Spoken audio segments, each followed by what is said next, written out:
How to determine the intrinsic value of stocks. The intrinsic value of stocks is the measure of how much particular stocks are actually worth as opposed to what their market price may be. This is an important concept for investors because it may allow them to identify bargains on the market and take advantage accordingly. In truth, the intrinsic value of stocks may be measured many different ways, and it often depends on the individual strategy preferred by the investor. Most methods involve metrics like earnings per share and also take into account expected future performance while at the same time including the concept of margin of safety, which refers to the amount of slack an investor needs between intrinsic value and market price before buying the stock. In many cases, the market price of a stock may actually be misleading about the actual worth of the stock. It may give a good reading on the current situation of the underlying company or business, but it might not take into account its potential in the future. For that reason, investors try to devise ways to determine the intrinsic value of stocks, which gives an idea of how much they are truly worth.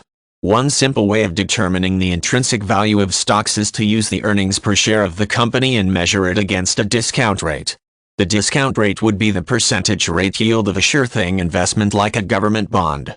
For example, a stock earns $3 per share and is measured against a discount rate of a government bond yielding 5% return. By dividing 0.05 into $3, an intrinsic value of $60 per share is reached. This is the simplest method of calculating the intrinsic value of stocks, and it yields a number that can be compared to the current price to determine if the stock is undervalued or overpriced. For example, if that stock from the example above had a current price of $45 per share, then it would represent a bargain.